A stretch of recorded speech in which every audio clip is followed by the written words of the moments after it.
మీరేం చెప్తారు సార్ కాకాని గోవర్ధన్ రెడ్డి గారు? కోర్టులోనే కాదు ప్రజా కోర్టులోనూ పరాభవం పరాజయం రెండూ తప్పదనుకుంటున్నారా వీళ్ళకి? ఈ లంచ్ మోషన్లో ఈరోజు మూవ్ చేసినప్పుడు వాళ్ళు చెప్పినటువంటి సహజ న్యాయ సూత్రాలు, వాళ్ళు చెప్పినటువంటి రాజ్యాంగ విలువల ప్రకారమే ఏదైనా సరే వ్యవస్థ నడుస్తుంది. వీళ్ళకి హైకోర్టు అనేటువంటిది కాదు కదా, ఎక్కడ కూడా ప్రజా కోర్టులో కానీ లేదా చట్టసభల్లో కానీ లేదా వాళ్ళకు ఉన్నటువంటి న్యాయానికి సంబంధించినటువంటి ఫారంలో కానీ న్యాయ వ్యవస్థలో కానీ ఎక్కడ కూడా వాళ్ళకి ఎటువంటి రిలీఫ్ ఉండదు. కాబట్టి వీళ్ళు చేసింది తప్పు అనేటువంటిది ప్రతి పౌరుడు అనేటప్పుడు వాళ్ళు నోటికుండా వచ్చినటువంటి సహజ న్యాయ సూత్రాలుగా వాళ్ళు చేసేది విరుద్ధంగా వ్యవహరిస్తే ఏ కోర్టులు కూడా వాళ్ళు చేసేటువంటి అన్యాయాలని దుర్మార్గాల్ని సహించేటువంటి పరిస్థితి ఉండదు. ప్రజా కోర్టులు ఏమవుతుంది? ఈ కోర్టులో ఏదో ఒకటి కోర్టు నిర్ణయిస్తుంది కానీ ప్రజా కోర్టులు ఏమవుతుంది చెప్పండి? తప్పనిసరిగా మనం ముందే మాట్లాడుకున్నట్టుగా ప్రజా కోర్టులో నుంచి వెళ్ళిపోయారు. ప్రజా కోర్టులో నుంచి దాదాపుగా ప్రజాక్షేత్రం ప్రజా కోర్టులో నుంచి వెళ్ళిపోయారు. కాబట్టి ఈరోజు న్యాయస్థానానికి సంబంధించినటువంటి కోర్టులని ఈరోజు వెళ్ళేటువంటి పరిస్థితి ఉంది. వాళ్ళకి ప్రతి దగ్గర చొక్కెదురవుతుంది అనేటువంటి దాంట్లో మనం ప్రత్యేకించి ఆలోచన చేయాల్సినటువంటి అవసరమే లేదు. రైట్. జనసేన అలాగే టీడీపీ ఈ రెండూ కలిసి కొన్ని అంశాలలో ఆడుతున్నటువంటి డ్రామాలకు సంబంధించి ఏదో అరకు మండపేట ఈ స్థానాలను చంద్రబాబు ప్రకటించారు కాబట్టి నేను కూడా 2 స్థానాలు ప్రకటించేస్తున్నాను అంటూ రాజానగరానికి సంబంధించినటువంటి స్థానాన్ని ఒకటి పవన్ కళ్యాణ్ ప్రకటించారు. అంటే ఇద్దరూ మాట్లాడుకొనే ఇది చేస్తున్నారు, ఇద్దరికీ తెలుసు. ఎందుకంటే అక్కడ వ్యతిరేకత రాకుండా ఉండాలంటే ఇద్దరు ఏదో ఒకరిపైన ఒకరు కోపం ఉన్నట్టు, నువ్వు అలా ప్రకటించావు కాబట్టి నేను ఇలా ప్రకటిస్తానని ఈయన ప్రకటించినట్టు, అంటే క్యాడర్ని ఒక రకంగా మోసం చేయడానికి ఒక కుట్ర చేస్తే ఈరోజు రాజానగరంలో ఏం జరిగింది? జనసేనకు టికెట్ అంటే పవన్ కళ్యాణ్ టికెట్ ప్రకటించుకోవడంతో అక్కడ బొడ్డు వెంకటరమణ వర్గీయులు ఆందోళనకు దిగారు. ఒక్కసారి ఆ దృశ్యాలు ప్లే చేయండి, ఎంత దారుణంగా ఉన్నాయో. చంద్రబాబుని స్టేజ్ పై నుంచి కూడా నెట్టేసేటటువంటి పరిస్థితి ఏర్పడింది. ఇంతకాలం వీళ్ళిద్దరూ కలిసి చంద్రబాబు పవన్ కళ్యాణ్ సీట్ల విషయం ఈ రోజుకి తేల్చలేదు. జనసేనకి ఎన్ని సీట్లు ఇస్తారో ఇప్పటి వరకు టీడీపీ తేల్చలేదు. ఆయన చుట్టూ పవన్ కళ్యాణ్ తిరుగుతున్నారు. ఓ రకంగా తన పార్టీ నాయకుల్ని కేడర్ని మోసం చేస్తున్నారు. 68 సీట్లకి నేను లిస్ట్ ఇచ్చానని. కానీ చంద్రబాబు కేవలం 15 స్థానాలకు మాత్రమే ఇప్పటి వరకు ఓకే చెప్పారని ఓ దినపత్రికలో, వారి పత్రికలోనే, ఆ పార్టీకి సంబంధించినటువంటి నాయకుడు నడుపుతున్నటువంటి పత్రికలోనే వచ్చింది. ఇదే సమయంలో చంద్రబాబు 2 స్థానాలు ప్రకటించేసుకున్నారు.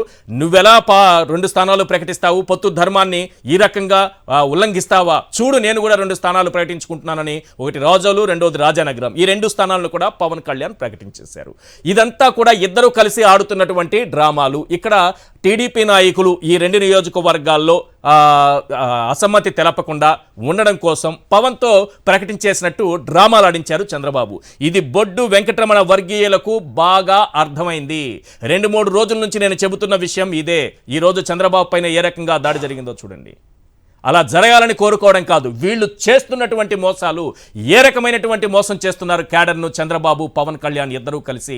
పవన్ కళ్యాణ్ ఏ రకంగా అమ్ముడుపోయి ఈ రకమైనటువంటి చంద్రబాబు చెబుతున్నటువంటి సూచనల ప్రకారం ఇక్కడ 2 స్థానాలను ప్రకటించుకోవడం. చంద్రబాబు చెబితేనే ఆ 2 స్థానాలను ఆయన ప్రకటించారు. ఇక్కడ టీడీపీ నుంచి ఎటువంటి వ్యతిరేకత రాకుండా ఉండడం కోసం చంద్రబాబు వేసినటువంటి ప్లాన్. 74 ఏళ్ల వయసులో ఈయన ప్లాన్ వేస్తే అక్కడున్న యువతకు ఆ మాత్రం తెలియదా? ఏ రకంగా ఎదురుదాడి చేశారో చూడండి చంద్రబాబు పైన. రేపు జరగబోయే వీళ్ళ టికెట్ల పంపిణీ పంచాయతీకి సంబంధించి ఇది మొట్టమొదటి దృశ్యం.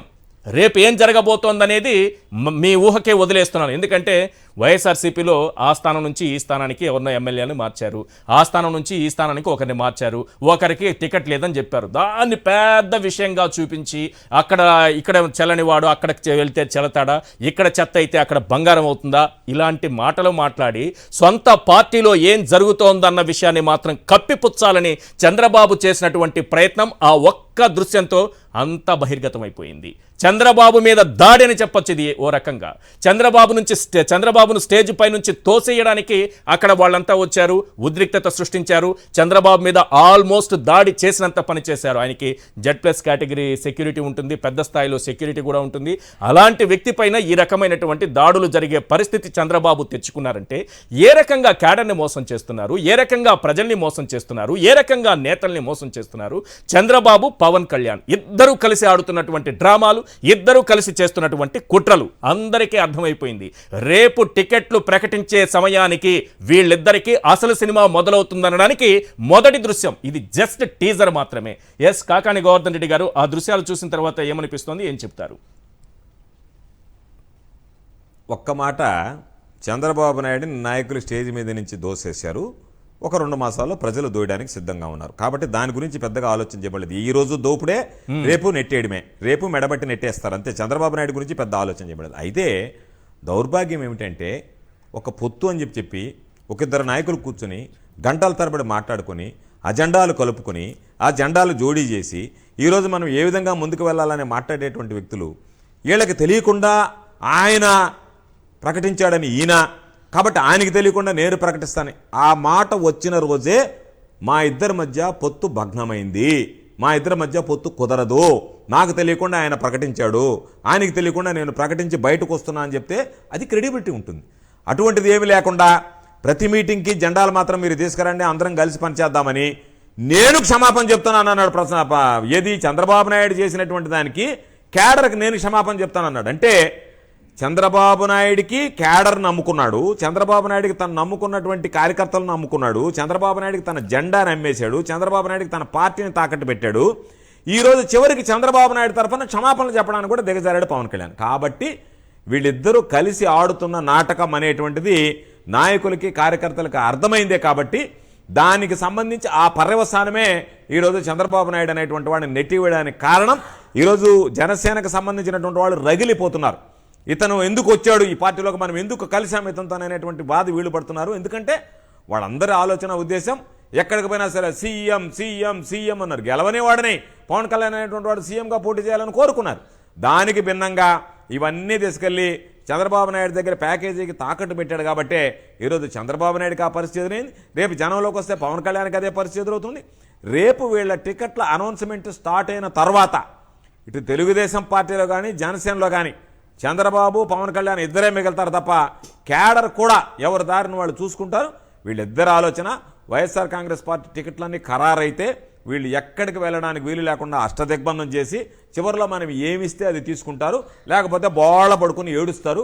ఇంకా అంతకన్నా చేయగలిగేది ఏమి లేదని ఇద్దరు నాయకులు 2 పార్టీలకు సంబంధించినటువంటి వాళ్ళ మీద ఆశలు పెట్టుకున్నటువంటి ఎమ్మెల్యేలుగా పోటీ చేయాలనేటువంటి వాళ్ళని ఊచకోత కోయడానికి, ఎమ్మెల్యే అభ్యర్థులుగా ఉన్నటువంటి వాళ్ళని నమ్మించి ఊచకోత కోయడానికి సిద్ధపడి ఇటువంటి నిర్ణయాలు తీసుకున్నాడు. అందులో భాగంగానే ఈరోజు ముందుగానే పసిగట్టి గ్రహించినటువంటి వ్యక్తుల్లో ఆ ఆవేశం పెళ్ళుబుకుతుంది. కాబట్టి ఆ ఆగ్రహ జ్వాలల్లో ఈరోజు చంద్రబాబు నాయుడికి అటువంటి పరాభవం జరిగింది.